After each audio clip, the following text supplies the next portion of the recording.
આજે થોડુંક બાકી છે થિયરી આપણે ડિસ્કસ કરીએ અને એ ડિસ્કસ કરીને થિયરી છે એમાં આપણે એક્સ્ટ્રામાં થઈ આગળ જઈએ. હવે ફર્સ્ટ જો તમે આવું આપણે એક કમ્પાઉન્ડ લઈએ છીએ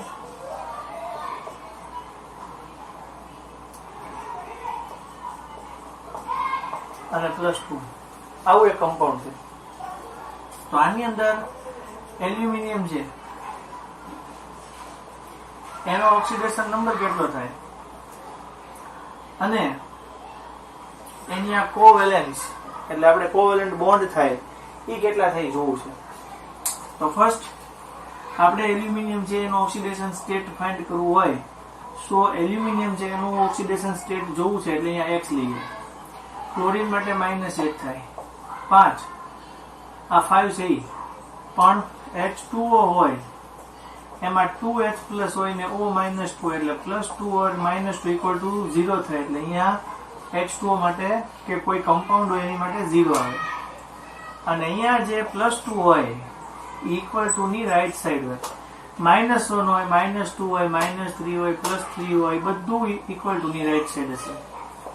તો આ x આ +2 આ 1 આ બાજુ આવશે એટલે ટોટલ જે x આવશે એનો વેલ્યુ આવશે 3 એટલે ઓક્સિડેશન સ્ટેટ 3 થાય.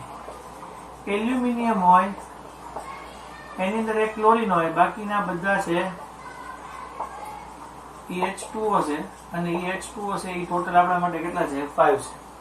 સો એની આ કોવેલેન્સી એ આપણા માટે 6 થાય કારણ કે એલ્યુમિનિયમ છે એની સાથે 1 ક્લોરીન અને બીજા 5 H2O છે એ જોઈન્ટ થયેલા છે. 5 H2O ની સાથે જોઈન્ટ થયેલા છે એટલે ટોટલ વેલેન્સી છે એ કેટલી થશે આપણી માટે 6 થશે.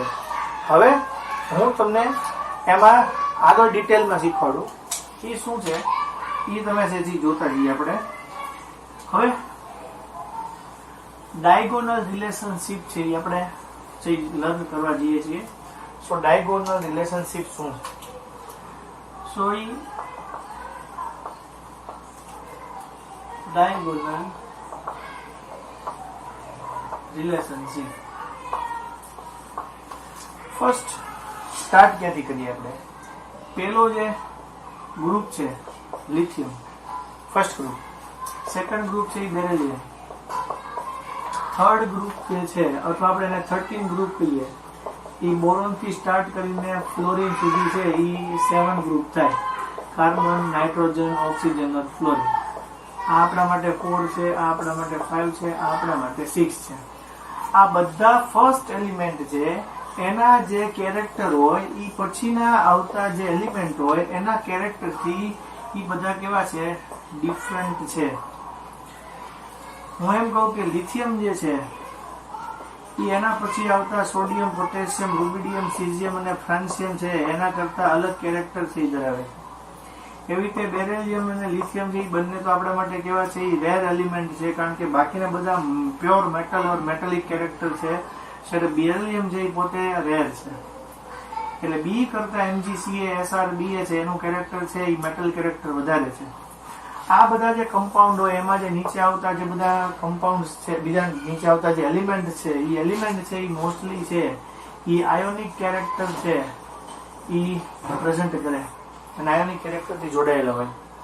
હવે આ બધા જે એલિમેન્ટ હોય એમાં lithium, sodium, potassium, rubidium, caesium और francium, beryllium, magnesium, calcium, strontium, barium और रेडियम और थर्ड એટલે 13 ગ્રુપ છે બેંગન, આલુ, ગાજર, ઇન, થેલી और ટેનેસીન.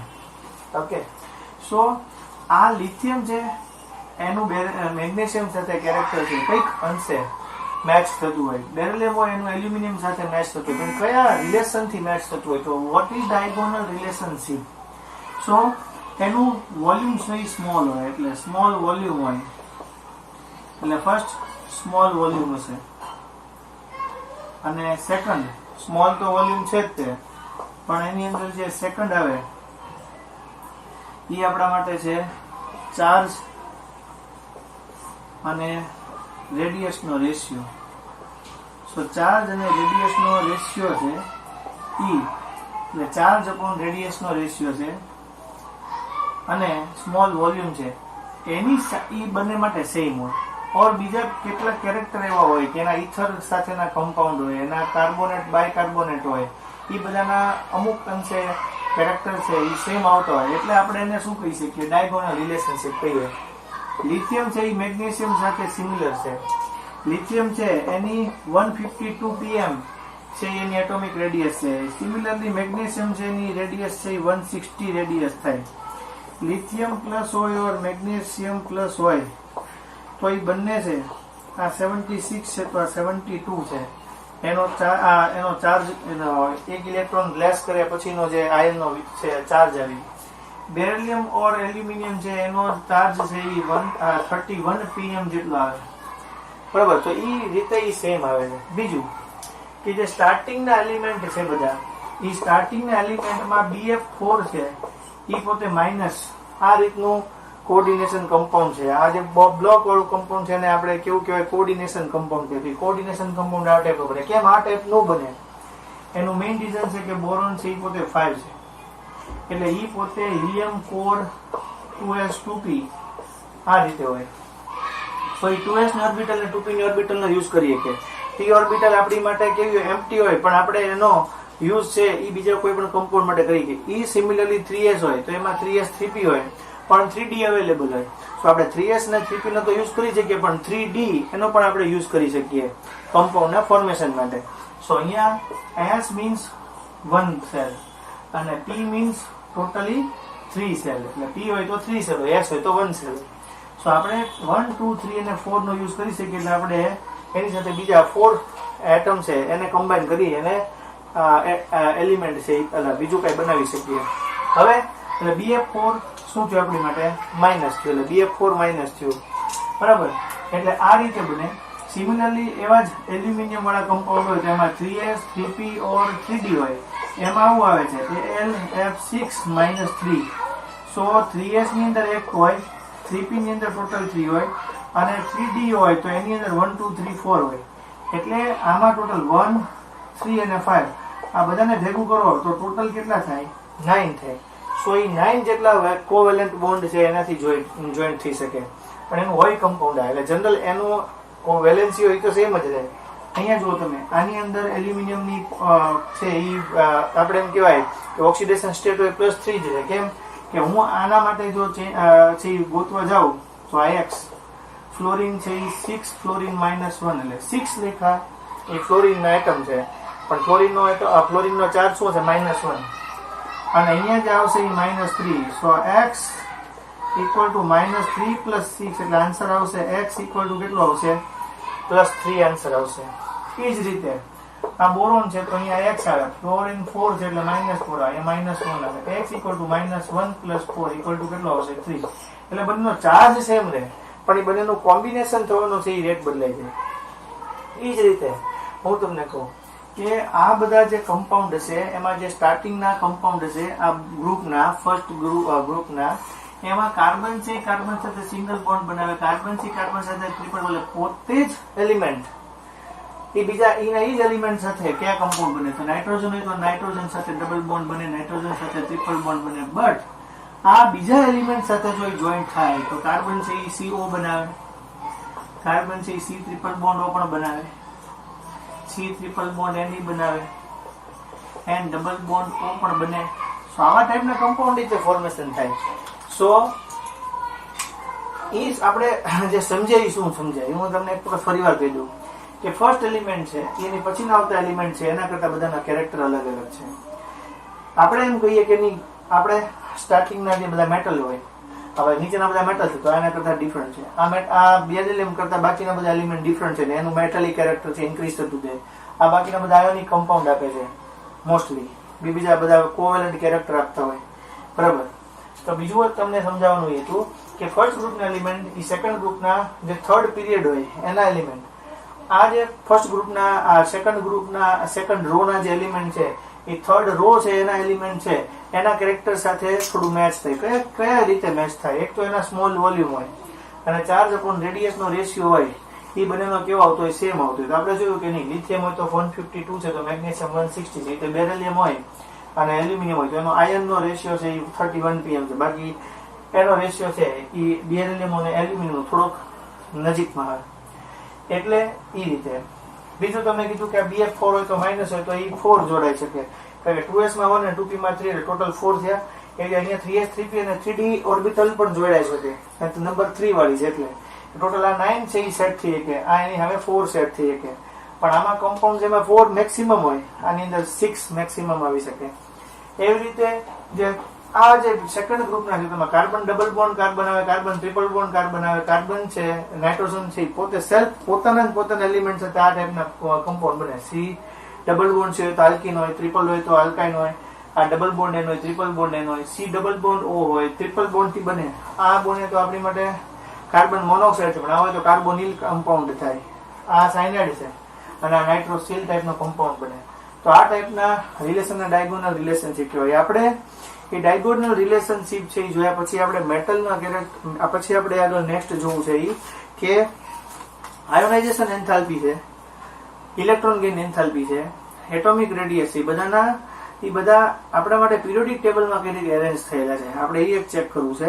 અને પછી આપણે ચેક કરવું છે કે બધાની વેલેન્સી છે, એનાથી કયા કમ્પાઉન્ડ બની જવું છે, અને પછી આપણે આગળ જઈએ છીએ. હવે જે આપણે આગળ જોઈએ એમાં પીરિયડ રો ની અંદર ને ગ્રુપ ની અંદર જોઈએ. ફર્સ્ટ અહીંયા મેટલ નું કેરેક્ટર છે, જેમ જેમ આગળ જઈએ એમ નોન મેટલ નું કેરેક્ટર આવે. અહીંયા આપણા માટે એટોમિક રેડિયસ છે એ મેક્સિમમ હોય. અહીંયા આપણે આગળ જઈએ તો એટોમિક રેડિયસ છે એ ડિક્રીઝ થતી જાય, બરાબર, કારણ કે અહીંયા મેટલ નું કેરેક્ટર છે એ ડિક્રીઝ થતું જાય, નોન મેટલ નું કેરેક્ટર ઇન્ક્રીઝ થતું જાય. એ જ રીતે આયોનિક રેડિયસ હોય એના માટે પણ સેમ થાય કે એ પોતે શું થાય, ડિક્રીઝ થતી જાય. હવે આયોનાઇઝેશન એન્થાલ્પી આવે તો આયોનાઇઝેશન એન્થાલ્પી હોય એટલે શું થશે કે સેન્ટર તરફનું એટ્રેક્શન ઓફ ફોર્સ છે એ વધે, વોલ્યુમ છે એ સ્મોલ થાય. સ્મોલ વોલ્યુમ થાય એટલે તમારે શું કરવું પડે, ઇલેક્ટ્રોન છે એને રિલીઝ કરવા માટે એનર્જી વધારે આપવી પડે. સો અહીંયા આયોનાઇઝેશન એન્થાલ્પી છે એ આપણા માટે શું થશે, ઇન્ક્રીઝ થશે. સિમિલરલી આયોનાઇઝેશન એન્થાલ્પી ઇન્ક્રીઝ થશે તો ઇલેક્ટ્રોન ગેઇન એન્થાલ્પી છે, બરાબર, જેને આપણે ટૂંકમાં કહીએ છીએ શોર્ટ ફોર્મમાં ડેલ્ટા EGH. સો ઇલેક્ટ્રોન ગેઇન એન્થાલ્પી છે. સ્ટાર્ટિંગમાં બધા મેટલ હોય એ તો ઇલેક્ટ્રોન છે એ ડોનેટ કરે, પછી નોન મેટલ હોય ઇલેક્ટ્રોન ગેઇન કરે, તો ઇલેક્ટ્રોન ગેઇન કરે એ પાછળ આવે તો ત્યાં આગળ હું એટ્રેક્શન ઓફ ફોર્સ ઇન્ક્રીઝ થવાનું. સો ઇલેક્ટ્રોન છે એને ગેઇન કરવામાં શું થાય, એનર્જી વધારે જોઈએ. સો ઇલેક્ટ્રોન ગેઇન એન્થાલ્પી છે એ પણ આપણા માટે શું થશે, ઇન્ક્રીઝ થશે. એ જ રીતે ઇલેક્ટ્રોનેગેટિવિટી વર્ડ જ તે નોન મેટલ માટે છે. સો ઇલેક્ટ્રોનેગેટિવિટી વર્ડ જ નોન મેટલ માટે હોય તો નોન મેટલ તો પાછળ આવે. સો એના માટે શું થાય, ઇલેક્ટ્રોન ગેઇન એન્થાલ્પી છે એ ઇન્ક્રીઝ થશે. સો ઇલેક્ટ્રોન ગેઇન એન્થાલ્પી છે, આ ઇલેક્ટ્રોન નેગેટિવિટી છે, ઇલેક્ટ્રોન ગેઇન એન્થાલ્પી છે, એ બધું જેમ આગળ જઈએ એ ઇન્ક્રીઝ થાય. સ્ટાર્ટિંગમાં બધા મેટલ કમ્પાઉન્ડ છે. તો આપણે જોઈએ કે Na હોય તો Na2O નો એનો જે ઓક્સાઇડ હોય Na2O મેટલનો ઓક્સાઇડ. સો એનું કેરેક્ટર બેઝિક હોય એટલે સ્ટાર્ટિંગના જે બધા આલ્કલી મેટલ છે એ બધા બેઝિક હશે. જેમ જેમ તમે આગળ આવશો એમ લાસ્ટમાં જે આવશે Cl2O7 એ નોન મેટલના ઓક્સાઇડ હશે, એટલે એ આપણા માટે જનરલી કેવા હશે, એસિડિક ઇન નેચર હશે. અને જે વચ્ચે આવશે એમાં Al2O3 આવશે, AS2O3, AS2O5 આવે, એ બધા આપણા માટે છે એ એમ્ફોટેરિક ટાઈપના હશે. સો એ એમ્ફોટેરિક ટાઈપના હોય એટલે શું હશે, સો એ બેઝિક હોય તો એની આરે બેઝિક આરે રિએક્શન કરતા હોય તો એસિડિકની જેમ રિએક્ટ કરે, અને એસિડની સાથે રિએક્ટ કરતા હોય તો એ બેઝની જેમ રિએક્ટ કરે. આવી રીતે કેટલાક એવા ઓક્સાઇડ હશે, CO છે, N2O છે, NO છે, એ આપણા માટે કેવા હશે, એ આપણા માટે ન્યુટ્રલ છે. સો એ આપણા માટે ન્યુટ્રલ ઓક્સાઇડ હશે. સો આપણા માટે ન્યુટ્રલ ઓક્સાઇડ છે. આ બધા તટસ્થ છે, ન્યુટ્રલ ઓક્સાઇડ છે, બરાબર. બેઝિક હશે તો લિટમસ પેપર પર રિએક્ટ કરશે તો એ રેડ લિટમસ પેપર છે બ્લુ કરશે, અને આ બ્લુ લિટમસ પેપર છે એ રેડ કરશે, અને આ બધા પર છે એ ઇફેક્ટ નહીં થાય કારણ કે ન્યુટ્રલ હશે એટલે, બરાબર. બીજું તમને સમજાવું કે આ Na2O છે, બરાબર, ઈ Na2O છે. when Na2O react with H2O, so metal oxide છે ઈ બેઝ છે અને ઈ પોતે વોટર સાથે રિએક્શન કરશે તો એ આપણને આપશે NaOH સોડિયમ હાઇડ્રોક્સાઇડ. સો અહીંયા 2 મોલ ઓફ NaOH આવશે. સો એમાંથી પ્યોર બેઝ મળશે આપણને, બરાબર. અને એની pH છે 14 જેટલી જ હશે. સિમિલરલી તમે નોન મેટલના ઓક્સાઇડ સાથે રિએક્શન કરો અને વોટર સાથે કરશો એટલે આપણને મળશે અહીંયા HClO4 પર ક્લોરિક એસિડ. એટલે એનો હાઈએસ્ટ ઓક્સિડેશન સ્ટેટ થશે ક્લોરીનનો, એ 7 થશે અને એ પર ક્લોરિક એસિડ થશે. ઓકે, સો આ જે છે એ આપણા માટે મેટલ છે, નોન મેટલ છે. તમે જેમ આગળ જશો એમ મેટલનું કેરેક્ટર ડિક્રીઝ થશે, નોન મેટલનું કેરેક્ટર ઇન્ક્રીઝ થશે. આયોનાઇઝેશન એન્થાલ્પી છે એ આપણે જોશું તો આયોનાઇઝેશન એન્થાલ્પી ઇન્ક્રીઝ થશે. લાસ્ટમાં આવતા જે ઇનર્ટ એલિમેન્ટ છે એની માટે આયોનાઇઝેશન ઇલેક્ટ્રોન ગેઇન એન્થાલ્પી છે એ પોઝિટિવ આવશે, બરાબર. સો એ આપણે જે બધી થિયરી શીખ્યા છે એનો જ આ મેઇન પાર્ટ છે. પછી આપણે કીધું કે સ્ટાર્ટિંગમાં જે મેટલ છે, લાસ્ટમાં નોન મેટલ છે, આ બધા એના વચ્ચેના ઓક્સાઇડ્સ છે એ રીતે. એટલે આપણે બધું આવી ગયું. મેટલનું કેરેક્ટર, નોન મેટલનું character, atomic radius, ionic radius, ionisation enthalpy, electron gain અને ઇલેક્ટ્રોનેગેટિવિટી. ઓકે, બાકી એની બંને રિએક્શનો કે મેટલ ઓક્સાઇડ સાથે રિએક્શન કરો વોટરની તો એ આપણને સોડિયમ હાઇડ્રોક્સાઇડ આપે. નોન મેટલના ઓક્સાઇડની રિએક્શન કરો તો એ આપણને એમાંથી એસિડ આપે. તો આમ આ રીતે સ્ટ્રોંગ એસિડ જેવું બિહેવ કરે. ઓકે, અને એની pH વેલ્યુ 0 અને 1 ની વચ્ચે જ હોય. હવે હું તમને આગળ સમજાવું છું બધા કમ્પાઉન્ડ હોય એ ફર્સ્ટ ગ્રુપના, સેકન્ડ ગ્રુપના, એમાં ઓક્સાઇડ અને હાઇડ્રાઇડ કઈ રીતે છે તો આપણે એ જોઈએ. ફર્સ્ટ ગ્રુપ હોય તો Li, Na, K, Rb, CS. આના આપણે હાઇડ્રાઇડ લેવા છે. સો Li પ્લસ હોય તો H માઇનસ હોય તો આપણને આમાંથી LiH મળે, NaH મળે, KH મળે, RbH મળે, તો CH મળે. જેમ તમે અપ થી ડાઉન સાઈડ આવશે મેટલનું કેરેક્ટર ઇન્ક્રીઝ થાય. Lithium hydrate, sodium hydrate, potassium hydrate, rubidium hydrate અને સીઝિયમ હાઇડ્રેટ. હવે એને આપણે ઓક્સાઇડ લઈએ. સો લિથિયમ પોતે પ્લસ હોય તો ઓક્સિજન પોતે -2 હોય.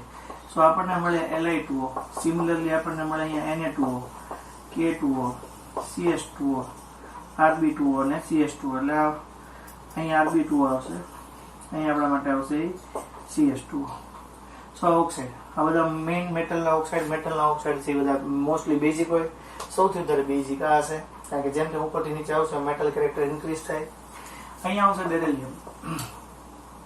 બેરિલિયમ પ્લસ ટુ માઇનસ હશે, BeH2 આવશે, MgH2 આવશે, CaH2 આવશે, SrH2 આવશે, BaH2 આવશે. એવી જ રીતે અહીંયા Be+2 or O-2 હોય તો આપણને મળશે BeO, MgO, CaO, SrO અને BaO. આ બધાના મેટલ ઓક્સાઇડ છે, બરાબર. આ બધા અલગ અલગ ડિફરન્ટ ફ્લેમ ટેસ્ટમાં ડિફરન્ટ ફ્લેમ આપે એવા બધા ટાઈપના હોય. એલ્યુમિનિયમ હોય તો Al+3 હોય, હાઇડ્રોજન H- હોય તો આપણને અહીંયા મળે AlH3, બરાબર. BH3 મળે સ્ટાર્ટિંગમાં, પણ BH3 છે ને એ મોસ્ટલી 2 મોલ સાથે રિએક્ટ કરે. એના 2 મોલ હોય તો એને B2H6 કહેવાય. અને B2H6 નું નામ છે ડાયબોરેન. અને ડાયબોરેન નું સ્ટ્રક્ચર છે એ તમને 11th ચેપ્ટરમાં આવશે લર્ન કરવાનું, બરાબર. ડાયબોરેન, structure of ડાયબોરેન, banana type bond, banana bond એમાં બને. સો એ બનાના બોન્ડ નું સ્ટ્રક્ચર તમે ભણશો ત્યારે એમાં 2 મોલ હોય એમ. પછી BaAl અને Ga તો GaH3 આવશે, બરાબર. એવું આમાં પણ હોય છે. એલ્યુમિનિયમમાં પણ આવું સ્ટ્રક્ચર હોય છે જેને Al2Cl6 નો ડાયમર કહેવાય. અને આપણે જેમ તમે આગળ ભણશો એ પ્રમાણે આપણે જોતા જશું. એટલે BaLGa આયન હોય તો InH3 હશે. એવી રીતે આ બધાના ઓક્સાઇડ્સ હશે તો આપણી માટે એવું આવશે કે B2O3 આવે, Al2O3 આવે, Ga2O3 આવે, In2O3 આવશે. અહીંયા પહેલો, બીજો, ત્રીજો અને ચોથો હવે આપણે જોઈએ CH4 આવશે. સિલિકોન હાઇડ્રાઇડ હોય, કાર્બન હોય એની વેલેન્સી 4 હોય એટલે એની આપણે ઓક્સિડેશન સ્ટેટ 4 કહીએ, પણ +4 કે -4 ન હોય કારણ કે એમાં કોવેલેન્ટ બોન્ડ છે બને, બરાબર. GeH4 બને, SnH4. અહીંયા હોય તો આપણા માટે આવશે CO2, SiO2, GO2, SnO2. અહીંયા આપણે જોઈએ NH3, PH3, ASH3, SBH3. આ એમોનિયા છે, આ ફોસ્ફિન છે, જે જનરલી ફર્ટિલાઇઝર્સ બનાવતી જે કોઈ પણ ફેક્ટરી હોય એની અંદર જે NPK ટાઈપના ફર્ટિલાઇઝર્સ હોય, એમાં ફોસ્ફરસ ટાઈપનું ફર્ટિલાઇઝર હોય, એમાં આ ટાઈપનો ગેસ છે એમાંથી ઇવોલ્વ થાય, જે આપણા બોડી માટે હાર્મફુલ હોય. આ આર્સિન છે, એની ગાર્લિક ટાઈપ સ્મેલ હોય, બરાબર. આ SBH3 N હોય તો N2O3 પણ બને, N2O5 પણ બને, P2O3 પણ બને અને P2O5 પણ બને, ફોસ્ફરસ પેન્ટોક્સાઇડ, P4O10 પણ બની શકે આમાં. હવે એના 2 મોલ હોય તો પછી AS2O3 ઓર AS2O5 આ બંને કમ્પાઉન્ડ પણ બને. હજી આગળ SB2O3 બને અને લાસ્ટમાં હોય તો Bi2O3 જ આવે, કારણ કે એ મેટલ ઓક્સાઇડ છે. જેમ તમે અહીંયાથી 13 ગ્રુપથી તમે જેમ જેમ આગળ જાઓ એમ અપથી ડાઉન સાઈડ આવો તો નોન મેટલનું કેરેક્ટર ડિક્રીઝ થતું જાય અને મેટલનું કેરેક્ટર ઇન્ક્રીઝ થતું જાય. 13 થી 17 ગ્રુપમાં અપથી ડાઉન સાઈડ આવો એમ નોન મેટલનું કેરેક્ટર ડિક્રીઝ થાય અને મેટલનું કેરેક્ટર ઇન્ક્રીઝ થાય. એટલે મોસ્ટલી લાસ્ટ જે બધા એલિમેન્ટ હોય બધા મેટલ કેરેક્ટર વાળા હોય. હવે ઓક્સિજન હોય, H2O બનશે, H2S બનશે, H2Se બનશે, H2Te બનશે. સિમિલરલી અહીંયા જોશું તો આપણે SO2 બનશે, ACO2 બનશે અને TeO2 બનશે. અહીંયા જોશું આપણે તો HF, HCl, HBr, HIO બનશે. કારણ કે એમાં એવું હોય કે ઇલેક્ટ્રો નેગેટિવ એલિમેન્ટ જે હોય એ પાછળ આવે અને ઇલેક્ટ્રો પોઝિટિવ હોય આગળ આવે. જનરલી એ પ્રમાણે તે મોસ્ટલી બોન્ડથી બનતા હોય. અને આમાં એક એક્ઝામ્પલ એવું છે Cl2O7. આ બધા કમ્પાઉન્ડ છે અને એ જેનું ફોર્મેશન થાય અને કમ્પાઉન્ડ જે બને એની વેલેન્સી અને એની ઓક્સિડેશન સ્ટેટથી આપણે જોયું. હવે આપણે જોઈએ છીએ એટોમિક રેડિયસ છે, એની અંદર ડિટેલમાં છે એ જે વધારાનું જે છે એ આપણે થોડુંક જોઈએ છીએ. તો એટોમિક રેડિયસ છે આપણે જોઈએ. એટોમિક રેડિયસની અંદર એક્સ્ટ્રા થઈ જોઈએ આપણે. એ પેલા જે આપણે લર્ન કર્યું છે આખું એટોમિક રેડિયસ આપણે યાદ કરી લઈએ. સો એટોમિક રેડિયસમાં આપણે જોયું પેલા રેડિયસ છે એ એમને ન મળે, વોલ્યુમ ઉપર રેડિયસ લાવવું પડે. હાઇડ્રોજન માટે 37 હતું. આપણે સ્પેક્ટર ઓર એક્સ-રે ટાઈપની મેથડથી આપણે રેડિયસ ગોતી શકીએ. બીજું કે કોપર માટે 256 માંથી 128 લેવાતા, ક્લોરીન માટે 198 માંથી 99 લેવાતા. અને સિમિલરલી આપણે હાઇડ્રોજન માટે 37 કીધું હતું. તમે જેમ આગળ આવશો એમ ઇફેક્ટિવ ન્યુક્લિયસ ચાર્જ એટલે કે સેન્ટરમાં પ્રોટોન ઇન્ક્રીઝ થાય એટલે છે ને વોલ્યુમ ડિક્રીઝ થશે. એટલે તમે જેમ રોમાં આગળ આવશો એમ વોલ્યુમ શું થશે? ડિક્રીઝ થશે. અને તમે ગ્રુપની અંદર ઉપરથી નીચે આવશો એમ એનું વોલ્યુમ શું થશે? ઇન્ક્રીઝ થશે. કારણ કે ન્યૂ એક શું થશે? ઓર્બિટલ છે એ ચેન્જ થઈ જશે એટલે એનું સેન્ટરથી જે ડિસ્ટન્સ હશે એ ઇન્ક્રીઝ થશે એટલે તમે ગ્રુપમાંથી વધે. બધાના વેલ્યુ યાદ કરાય તો તમને ફ્લોરિન તો 64 છે, પછી 66 છે, 74 છે, 66, 77, 88, 111 અને 152 લિથિયમની. પછી 99, 104, 110, 117, 5, 6 ને 7 એડ કરવાના, 143, 160 ને 186 લિથિયમ પછી સોડિયમની. પછી ફર્સ્ટ ગ્રુપની અંદર આપણે લિથિયમ છે એ આપણા માટે 152, પછી 186, પછી આપણી માટે 231, 244 અને 262 એ આપણે જોયું હતું. એ રીતે આપણે ફ્લોરિન, ક્લોરીન, બ્રોમિન, આયોડિન માટે જોયું હતું 64 છે, પછી 99 છે, 114 છે, 114 છે, પછી 130 અને 141 છે. બરાબર, આ રીતના આપણે બધા વેલ્યુ જોઈ હતી. સો એ બધી વેલ્યુ આપણને યાદ હોવી જોઈએ. પછી તમને ગ્રાફ કરાવ્યા હતા એ પણ યાદ હોવા જોઈએ. હવે આ શું છે? આ બધું એક્સ્ટ્રા છે, તમને એ મેઇન આવડવું જોઈએ. આ એક્સ્ટ્રા છે તમને આવડે એ વધારે તમારા માટે સારું છે. કારણ કે આવી રીતનો ટાઈપનો MCQ આવ્યો હોય તો આપણે આના પરથી આન્સર આપી શકીએ. સો એટોમિક રેડિયસ છે એ always directly proportional to radius of orbitals. એટલે એનું સેન્ટરથી જે ડિસ્ટન્સ હશે એના એ કેવા છે? ડાયરેક્ટલી પ્રોપોર્શનલમાં હશે. આ સ્ક્રીનિંગ ઇફેક્ટ છે, આ આપણી માટે બોન્ડ લેન્થ છે. એટલે તમારું યાદ રાખવું છે BLR એટલે સ્ક્રીનિંગ ઇફેક્ટ બોન્ડ લેન્થ. સો આ જે છે એ આપણા માટે સ્ક્રીનિંગ ઇફેક્ટ છે અને આ જે છે એ આપણા માટે બોન્ડ લેન્થ છે. ઓકે, સો બોન્ડ લેન્થ કોની હોય? બે જેની વચ્ચે બોન્ડ બનતો હોય નહીં, આયોનિક બોન્ડ હોય, કોવેલેન્ટ બોન્ડ હોય, ગમે બોન્ડ હોય, અને બોન્ડ લેન્થના કેવા પ્રપોર્શનમાં હશે? ડાયરેક્ટલી પ્રપોર્શનમાં હશે. રેડિયસ ઓફ ઓર્બિટલ મેં તમને કીધું. તો આ સ્કેનિંગ ઇફેક્ટ એટલે મેં તમને કીધું કે સ્ક્રીન જેમ વધે, સેન્ટરથીનું ડિસ્ટન્સ જેમ વધે એમ એની સ્ક્રીનિંગ અસર આવે. બોન્ડ લેન્થ આવે તો સિમિલરલી આવું છે કે સિંગલ બોન્ડ હોય કાર્બન કાર્બન તો 154 હોય, ડબલ બોન્ડ હોય તો 134 હોય, અને ટ્રિપલ બોન્ડ હોય તો 120 pm હોય. એટલે આ ટાઈપનો બોન્ડ બને તો જેમ બોન્ડ વધે એમ એનું ડિસ્ટન્સ છે કેવું થાય? નિયર થાય. એ બધા એકબીજા નજીક નજીક આવે. એટોમિક રેડિયસ છે એ કોના ડાયરેક્ટ ઇન્વર્સલી પ્રોપોર્શનમાં છે. સો S મીન્સ અહીંયા છે સ્ટેબિલિટી. જેમ સ્ટેબિલિટી ઇન્ક્રીઝ થાય એટોમિક રેડિયસ ડિક્રીઝ થાય. બરાબર. એટલે કોઈ પણ કમ્પાઉન્ડ એની માટેની સ્ટેબિલિટીની વચ્ચે આ બોન્ડ એન્થાલ્પી છે, બોન્ડ એનર્જી છે, કે કોઈ પણ બોન્ડને બ્રેક કરવા માટે આપવી પડતી એનર્જી છે, એ એટોમિક રેડિયસના ઇન્વર્સલી પ્રોપોર્શનલ હોય. આ બોન્ડ ઓર્ડર છે, આ 1 બોન્ડ છે, 2 બોન્ડ છે, 3 બોન્ડ છે, એ ટાઈપ. આ જે છે આપણી માટે લેટાઇસ એન્થાલ્પી. કોઈ એવું કમ્પાઉન્ડ હોય કે આયોનિક ટાઈપનું સ્ટ્રક્ચર હોય તો એનું સ્ટ્રક્ચર છે એ થોડું કોમ્પ્લિકેટેડ હોય. એ કોમ્પ્લિકેટેડ સ્ટ્રક્ચરને બ્રેક કરવા માટે આપણે એને એન્થાલ્પી જે એનર્જી આપવી પડે એને લેટાઇસ એન્થાલ્પી કહેવાય. લેટાઇસ મીન્સ 3D ટાઈપનું સ્ટ્રક્ચર હોય એમ, અને એના બોન્ડને બ્રેક કરવા માટે જે એનર્જી આપવી પડે એને આપણે લેટાઇસ એન્થાલ્પી કહેવાય. ઇફેક્ટિવ ન્યુક્લિયસ ચાર્જ, આ જે આપણી માટે બોન્ડ એન્થાલ્પી છે, આ જે બોન્ડ તમને ખબર છે પણ ઓર્ડર, આ આપણી માટે છે લેટાઇસ એન્થાલ્પી, અને આ જે છે એ આપણી માટે ઇફેક્ટિવ ન્યુક્લિયસ ચાર્જ.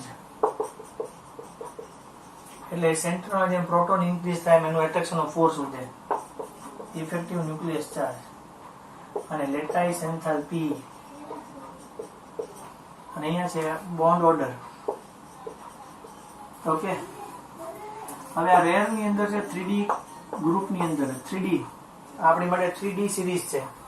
એમાં તમે જેમ 3D માં છે એમ 21 થી 30 સુધી આવશો, સ્કેન્ડિયમ ટુ ઝિંક સુધી આવશો, એમ શું થશે? સ્કેન્ડિયમ ટુ ઝિંક સુધી આવશો એમ શું થશે કે એક જ ઓર્બિટમાં, એક જ ડી ઓર્બિટની અંદર ઇલેક્ટ્રોન છે એ એડ થશે. કારણ કે તમને ખબર છે, તમને યાદ અપાવ્યું 4s3d થાય.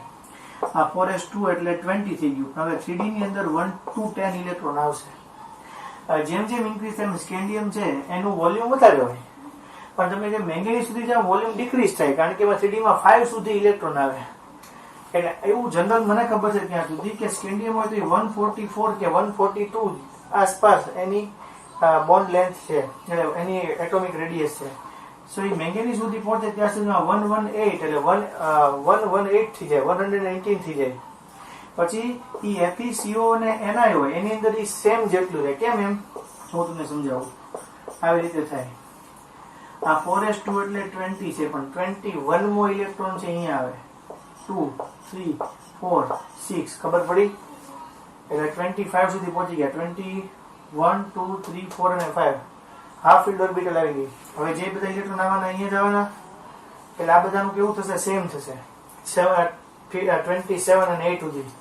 એટલે આ જે લખ્યું છે આપણે ડિક્રીઝ વોલ્યુમ થાય, ઇફેક્ટિવ ન્યુક્લિયસ ચાર્જ વધી જાય, એક ઇલેક્ટ્રોન એડ થાય. એમ સ્કેનિંગ ઇફેક્ટ કરતા ઇફેક્ટિવ ન્યુક્લિયસ ચાર્જ વધી જાય. અને ઓલમોસ્ટ આ બધાનું સેમ રહે. એટલે જનરલી મને ખબર છે ત્યાં સુધી આ 118 થી 116 સુધીના બધા વોલ્યુમ છે, એનાથી વધારે કોઈ નથી. અને લગભગ આ 117 છે કોપરનું, 117 જેટલું, પણ એમાંથી ઝીંકનું 125 કે 126 છે. તો કેમ કોપરથી ઝીંકમાં વધે? કેવું હોય કે 4s2 અને 3D માં 1 to 10 હોય, પણ તમને ખબર છે કે કોપર 29 છે તો એની ઓલી electron configuration argon core 4s1 3d10 છે. તમને આવું શીખવાડતું ને 4s2 3d9 નો 1 ઇલેક્ટ્રોન છે એ આમાં વયો જાય એટલે 3d10 થાય. પણ હવે જયારે 30 Zn થાય ત્યારે ઈ argon core 4s2 3d9 3d10 થાય. એટલે જે ઇલેક્ટ્રોન છે એ અત્યાર સુધી કઈ ઓર્બિટલમાં એડ થતો હતો? 3 નંબરની ઓર્બિટલમાં એડ થતો હતો. એની બદલે હવે 4 નંબરની ઓર્બિટલમાં એડ થતો. 3 નંબરની ઓર્બિટલ આગળ હોય, 4 નંબરની ક્યાં હોય? પાછળ હોય. તો એ 3 નંબરની ઓર્બિટલની બદલે 4 નંબરની ઓર્બિટલમાં ઇલેક્ટ્રોન આવે એટલે એ 117 માંથી કેટલું થઈ જાય? 125 થઈ જાય. આ બધું આવડવું જોઈએ. એકવાર ફરીવાર રિપીટ કરીને જોઈ લેવું જો તમને ક્યાંય તકલીફ લાગે તો. બરાબર? પણ આ બધી એક્સ્ટ્રા થિયરી છે, તમને મેં શીખવાડવું જ મેઇન હતું, પણ આ બધું એક્સ્ટ્રા એટલા માટે છે કે ક્યારેય આ બધું પૂછાઈ ગયું તો આપણને આવડી શકે. એટલે બીજું લેન્થેનેડ કોન્ટ્રાક્શન અને એક્ટિનેડ કોન્ટ્રાક્શન શું છે એ હું તમને ડિટેલમાં શીખવાડું. પહેલા એક વખત તમને થઈ ગયું જોઈએ. સ્કેન્ડિયમ ટુ મેંગેનીઝ ડિક્રીઝ થાય, એ ઇફેક્ટિવ ન્યુક્લિયસ ચાર્જની ઇફેક્ટ વધારે હોય એટલે FeC એમાં સેમ રહે. કોપર કરતા ઝીંકમાં વધે એનું મેઇન રીઝન શું કે કોપર સુધી 3D માં ઇલેક્ટ્રોન હોય. 3D છે ઇનર ઓર્બિટમાં, ઇનર છે, અને 4C બહાર છે. બરોબર, 3 નંબરની ઓર્બિટલ અંદર હોય, 4 નંબરની ઓર્બિટલ બહાર હોય. 4 નંબરની ઓર્બિટલ બહાર છે એટલે એમાં ઇલેક્ટ્રોન એમાં એડ થાય કોપર પછી ઝીંકમાં, એટલે એના કરતા કોપર કરતા ઝીંકની એટોમિક રેડિયસ વધારે હોય. હવે હું તમને લેન્થેનાઇડ કોન્ટ્રાક્શન શીખવાડું છું, તો આપણે લેન્થેનાઇડ કોન્ટ્રાક્શન થી જોઈએ.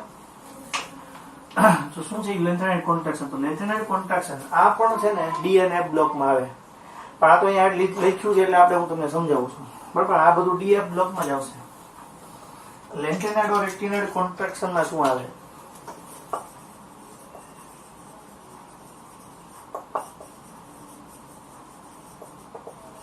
So first Li Na K RBCS 3 ને 11 ને હવે 56 હોય આપણી માટે બેરિયમ હોય, S બ્લોક કમ્પ્લીટ. 57 હોય લેન્થેનમ હોય, D બ્લોકમાં આવે, અને 58 to 71 એટલે સીરિયમ ટુ લ્યુટેશિયમ. આફ્ટર લેન્થેનમ હોય બધાને આપણે શું કહીએ? લેન્થેનોઇડ સિરીઝના એલિમેન્ટ કહીએ આપણે.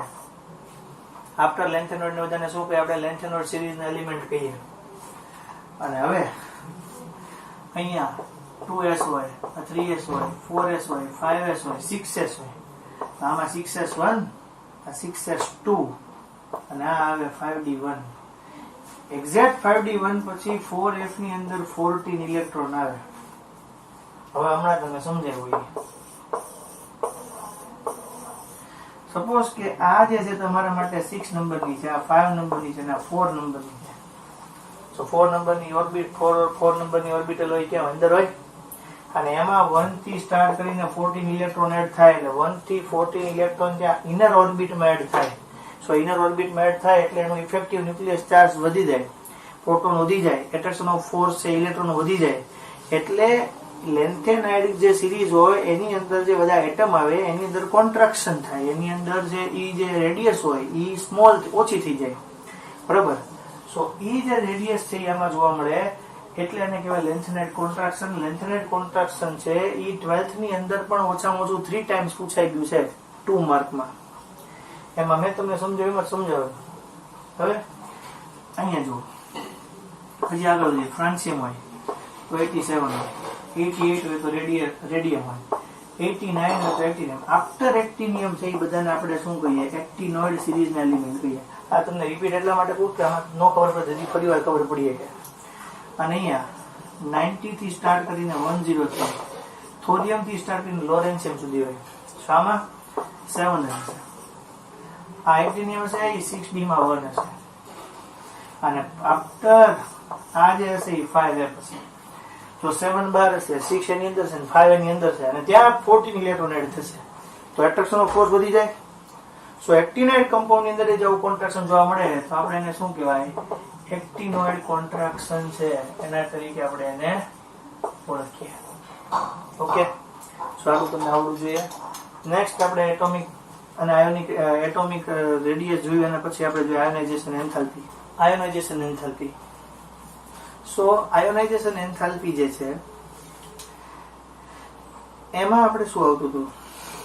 કોઈ પણ ગેસિયસ સ્ટેટમાં એલિમેન્ટ હોય એમાંથી આપણે ઇલેક્ટ્રોનને રિમૂવ કરવો હોય તો આપણે જે મિનિમમ એનર્જી એને આપવી પડે, આપણે એને આયોનાઇઝેશન એન્થાલ્પી કહેતા. એનો યુનિટ હતો કિલો કેલરી પર મોલ, કિલો જૂલ પર મોલ, ઇલેક્ટ્રોન વોલ્ટ પર મોલ. આયોનાઇઝેશન એન્થાલ્પી છે એ ફર્સ્ટ ગ્રુપના એલિમેન્ટની ઓછી હોય, લાસ્ટ ગ્રુપના એલિમેન્ટ હોય એની મેક્સિમમ હોય. બરાબર, એટલે નોબલ એલિમેન્ટની સૌથી વધારે હોય. બરાબર, પછી આપણે કીધું કે આખું જે પીરિયોડિક ટેબલ હોય એમાં સૌથી લેસ હોય તો એ સીઝિયમની હોય, અને સૌથી હાઈએસ્ટ હોય તો હિલિયમની હોય. પછી તમને એવું કીધું હતું કે આપણે રો હોય એની અંદર ડિક્રીઝ થતું જાય, એટલે આયોનાઇઝેશન એન્થાલ્પી ઇન્ક્રીઝ થાય, કારણ કે સ્મોલ વોલ્યુમ હોય એને વધારે એનર્જી આપવી પડે. એવી રીતે ગ્રુપની અંદર જેમ આગળ જતા જાવ એની આયોનાઇઝેશન એન્થાલ્પી ડિક્રીઝ થાય, કારણ કે એનું સ્ક્રીનિંગ ઇફેક્ટ છે એ વધી જાય, એટલે એનર્જી એને ઓછી આપવી પડે. બીજું આપણે બધાની વેલ્યુ છે એ મેં તમને કીધું હતું, ફર્સ્ટ કરતા સેકન્ડ ને સેકન્ડ કરતા થર્ડ આયોનાઇઝેશન એન્થાલ્પી છે એ ઓલવેઝ છે એ વધારે છે, બરાબર. પછી તમને એવું કીધું હતું કે સોડિયમ હોય, સોડિયમ હશે તો એની આયોનાઇઝેશન એન્થાલ્પીની વાત કીધી કે નહીં 496 છે, તો મેગ્નેશિયમ હોય તો એની આપણી માટે 737 છે, તો એલ્યુમિનિયમની કેટલી હોય તો સિલિકોનની 786 હતી. તો એ આપણે બેરિલિયમ, બોરોન ઓર નાઇટ્રોજન ઓર ઓક્સિજનનું તમને એક્ઝામ્પલ લઈને શીખવાડ્યું હતું કે બોરોન છે એના કરતાં બેરિલિયમની વધારે હોય કારણ કે એની s ઓર્બિટલમાં 2 ઇલેક્ટ્રોન હોય. સિમિલરલી જેવું સેકન્ડ ગ્રુપમાં થાય બોરોન કરતાં બેરિલિયમની વધારે હોય, નાઇટ્રોજન કરતાં ઓક્સિજનની વધારે હોય, એવું જ સિમિલરલી થર્ડ ગ્રુપમાં થાય. તમને કીધું હતું નીટમાં ક્વેશ્ચન પૂછાઈ ગયો 2019માં. એવી રીતે બેરિલિયમ, મેગ્નેશિયમની વધારે હોય કોના કરતાં, એલ્યુમિનિયમ કરતાં, અને એવી જ રીતે ફોસ્ફરસ છે એની વધારે હોય કોના કરતાં, સલ્ફર કરતાં. તો આ રીતે હોય. અને બાકીના આપણે અહીંયા જોઈએ છીએ આયોનાઇઝેશન એન્થાલ્પી. આયોનાઇઝેશન એન્થાલ્પી છે એની અંદર આપણે એક્સ્ટ્રા થિયરીમાં જોઈએ કે આયોનાઇઝેશન એન્થાલ્પી હોય એ ઇફેક્ટિવ ન્યુક્લિયસ ચાર્જ હોય એના ડાયરેક્ટલી પ્રોપોર્શનમાં હોય. એટલે જેમ આપણે સેકન્ડ રો ની અંદર આગળ જઈએ એમ શું થાય કે સેકન્ડ રો માં જેમ આપણે આગળ જશું એમ શું થાય કે એનું વોલ્યુમ સ્મોલ થઈ જાય. વોલ્યુમ સ્મોલ થાય એટલે એના ઇલેક્ટ્રોનને આપણે રિમૂવ કરવા માટે વધારે એનર્જી આપી. આયોનાઇઝેશન એન્થાલ્પી છે કોના ઇન્વર્સલી પ્રોપોર્શનમાં છે. તો આપણી માટે આ ફોર્મ્યુલા છે યાદ રાખવા માટે. રામસે બી माइक का वॉल्यूम लाउड कर दे, राम से बी और माइक का वॉल्यूम लाउड कर दे. तो रा आर ए मीन्स છે રિડક્શન એજન્ટ નું કેરેક્ટર. સો રિડક્શન એજન્ટ નું કેરેક્ટર એટલે શું થાય કે જેમ તમે ગ્રુપની અંદર Na, Li, Na, K, Rb, C એટલે મેટલ કેરેક્ટર ઇન્ક્રીઝ થાય, જેમ મેટલ કેરેક્ટર ઇન્ક્રીઝ થાય રિડક્શન એજન્ટ નું કેરેક્ટર ઇન્ક્રીઝ થાય. તો રિડક્શન એજન્ટ નું કેરેક્ટર ઇન્ક્રીઝ થાય તો આયોનાઇઝેશન એન્થાલ્પી ડિક્રીઝ થાય. મેટલ વધે, રિડક્શન એજન્ટ નું કેરેક્ટર વધે, આયોનાઇઝેશન એન્થાલ્પી ઓછી આવે. સ્ક્રીનિંગ ઇફેક્ટ જેમ ઇન્ક્રીઝ થાય એમ એનર્જી ઓછી આપવી પડે. આ બધી સ્ક્રીન છે કારણ કે આ 2s છે, આ 3s છે, આ 4s છે, આ 5s છે, આ 6s છે. એટલે આ સેકન્ડ નંબરની ઓર્બિટ થાય, થર્ડ થાય, ફોર્થ થાય, ફિફ્થ થાય, સિક્સ્થ થાય. એટલે આ આપણી માટે સ્ક્રીનિંગ ઇફેક્ટ છે. આ રિડક્શન એજન્ટ છે. આ છે મેટલ કેરેક્ટર છે, મેટાલિક કેરેક્ટર છે. સો એ મેટાલિક કેરેક્ટર હોય તો તમને ખબર જ છે કે તમે જેમ ઉપરથી નીચે આવશો મેટલનું કેરેક્ટર ઇન્ક્રીઝ થાય, અને મેટલનું કેરેક્ટર જેમ ઇન્ક્રીઝ થશે એમ એને એનર્જી ઓછી આપવી પડશે. પછી છે લાઇટ રિએક્ટિવિટી. સો લાઇટ રિએક્ટિવિટી શું છે એ તમને સમજાવું કે જેમ તમે અપ થી ડાઉન સાઈડ આવશો એમ મેટલનું કેરેક્ટર ઇન્ક્રીઝ થશે, એનું સેન્ટર થી ન્યુક્લિયસ થી ડિસ્ટન્સ વધશે, એટલે એને તમે જો એનર્જી આપશો તો એ ઇઝીલી પોતાનો ઇલેક્ટ્રોન છે એ શું કરશે, લોસ કરશે. એટલે ઇઝીલી પોતાનો ઇલેક્ટ્રોન લોસ કરે એ કેરેક્ટરને લાઇટ રિએક્ટિવિટી કહેવાય. એટલે એને છે એ રિએક્શન અને લાઇટ આપો એ ટાઈપનો, એટલે પોતાએ સહેલાઈથી ઇલેક્ટ્રોન લોસ કરી દે. પછી રિડક્શન એજન્ટ જોઈ લીધું. વોલ્યુમ, જેમ વોલ્યુમ ઇન્ક્રીઝ થાય એમ આયોનાઇઝેશન એન્થાલ્પી ડિક્રીઝ થાય. બેઝિક કેરેક્ટર, આ બધાના ઓક્સાઇડ, આ છે બધા ઓક્સાઇડ. જો લિથિયમ થી તમે સીઝિયમ તરફ આવો તો સીઝિયમ નો ઓક્સાઇડ એનું મેટલ કેરેક્ટર વધારે હોય, એટલે મેટલ ઓક્સાઇડ હોય એનું બેઝિક કેરેક્ટર છે મેક્સિમમ હોય. એટલે બેઝિક કેરેક્ટર છે. ઓરાથી આયોનિક કેરેક્ટર છે. જેટલું બેઝિક કેરેક્ટર વધારે હોય એટલું આયોનિક કેરેક્ટર વધારે હોય. એટલે volume, screening effect, metallic character, light reactivity, reduction agent નું કેરેક્ટર, બેઝિસિટી નું કેરેક્ટર और आयोनिक कैरेक्टर. બીજું જોઈએ તો આપણું યાદ રાખો નામ से भी माइक का वॉल्यूम लाउड कर दे. સો એ યાદ રાખો એટલે તમને આવડી જશે. ઓલવેઝ કેવું હોય, F કરતા D ને D કરતા P ને P કરતા S ઓર્બિટલ ને વધારે એનર્જી આપવી પડે. સો F કરતા D ને શું કામ ને D કરતા P ને શું કામ ને P કરતા S ને શું કામ વધારે એનર્જી આપવી પડે, કારણ કે S ની અંદર 1 જ સેલ હોય, P ની અંદર 3 સેલ હોય, F D માં 5 હોય ને F માં 7 સેલ હોય. સો આ છે એની અંદર લિમિટેડ સેલ, લિમિટેડ ઇલેક્ટ્રોન છે, તો એના એનર્જી ઓછી આપવી પડે, વધારે આપવી પડે, બરાબર. એટલે F કરતા D ને D કરતા P ને P કરતા S ઓર્બિટલ ના ઇલેક્ટ્રોન હોય એને આપણે વધારે એનર્જી આપવી પડે. હાફ ફિલ્ડ હોય, સો D માં 5 હોય, F માં 7 હોય, P માં 3 હોય, તો એને એનર્જી વધારે આપવી પડે. ફૂલી ફિલ્ડ હોય તો S માં 2 હોય, T માં 6 હોય, D માં 10 હોય કે F ની અંદર 14 હોય તો આપણે એને એનર્જી કેવી આપવી પડે? વધારે આપવી પડે. તો એની માટે આયનાઇઝેશન એન્થાલ્પી વધારે હોય. સો આપણને આટલું આવડવું છે. Always MgOH twice, magnesium hydroxide કરતા સોડિયમ હાઇડ્રોક્સાઇડ વધારે બેઝિક હોય. આલ્કલી મેટલ હોય ને પછી આલ્કલાઇન અર્થ મેટલ હોતી, તો આલ્કલી મેટલ હોય એ વધારે બેઝિક કેરેક્ટરથી ધરાવતું હોય. MgO કરતા Na2O છે એ વધારે બેઝિક હોય. બરાબર. સો આ આયનાઇઝેશન એન્થાલ્પી છે. ઇફેક્ટિવ ન્યુક્લિયસ ચાર્જ એટલે એટ્રેક્શન ઓફ ફોર્સ, વોલ્યુમ નાનું થાય એની માટે. વોલ્યુમ વધારે, આયનાઇઝેશન એન્થાલ્પી ઓછી. સ્ક્રીનિંગ ઇફેક્ટ, સ્ક્રીન જેમ વધારે એમ ઓછી. મેટલ કેરેક્ટર વધે. લાઇટ રિએક્ટિવિટી, જેમ એને એનર્જી ઓછી આપો તો પણ એ પોતાનું ઇલેક્ટ્રોન છે એ રિલીઝ કરી લોસ કરી દે. રિડક્શન એજન્ટ, જેમ ઉપર નીચે આવો એમ રિડક્શન એજન્ટનું કેરેક્ટર વધતું જાય. પછી બેઝિક કેરેક્ટર છે, આ બધા બેઝિક કેરેક્ટર. ઓર આયનિક કેરેક્ટર સેમ. સો આ તમને છે એ આવડવું જોઈએ. આપણે નેક્સ્ટ વખતે આપણે જ્યારે મળશું ત્યારે આપણે MCQ લર્ન કરવાના છે. અલગ અલગ ટાઈપના હું MCQ લખતો જઈશ, તમને સમજાવતો જઈશ, પૂછાયેલા હોય એ રીતના બધા. અને આપણે આના કરતા વધારે આપણે ઇલેક્ટ્રોનેગેટિવિટીમાં થોડુંક આગળ શીખવાનું છે. ઓર ઇલેક્ટ્રોન ગેઇન એન્થાલ્પીમાં આપણે આગળ શીખવાનું છે. ઇલેક્ટ્રોન ગેઇન એન્થાલ્પી હું તમને રિવાઇઝ કરાવી દઉં, પણ એનું આપણે બહુ ઇઝી ને બહુ ઓછું જ છે. પણ આપણે ઇલેક્ટ્રોન ગેઇન એન્થાલ્પી કરીએ ત્યારે જ કરશું. તો આટલું છે તમને છે ને ઇઝી રીતે આવડવું જોઈએ. હજી આપણે આગળ જશું ત્યારે હું તમને એમાં થોડુંક એક્સ્ટ્રા કરાવીશ. અને ઇલેક્ટ્રોનેગેટિવિટીમાં ઇલેક્ટ્રોન ગેઇન એન્થાલ્પી લઈ તો થોડો નાનો પોર્શન જ છે. પછી આપણે MCQ ઉપર જશું અને એક્સરસાઇઝ ઉપર જશું. સો એક્સરસાઇઝ અને બુકની પાછળની એક્સરસાઇઝ છે બધાના આન્સર હું બોલતો જઈશ. તમે તમારી સાથે બુક રાખજો, બરાબર? અથવા હું પેજ મોકલાઈશ એ પ્રમાણે રાખજો એટલે તમને ઇઝી પડે. તો આપણે બુકની એક્સરસાઇઝ બધી જોઈ લેશું અને પછી તમને હું બુકની એક્સરસાઇઝ થઈ જાય પછી આપણે MCQ પર જશું. આજે જે ચલાવ્યું બધું તમારા માટે હોમવર્ક છે 2 ટાઈમ્સ છે. આ બધું લખવાનું, તમને શોર્ટમાં લખવાનું. હવે એવી રીતે શીખવાનું કે હું આયનાઇઝેશન એન્થાલ્પી શીખું તો મારે હું યાદ રાખવાનું. હું એટોમિક રેડિયસ આયનિક રેડિયસ શીખું તો મારે હું યાદ રાખવાનું મારે MCQ સોલ્વ કરવા માટે, અને બાકીનું વધારે. ઓકે.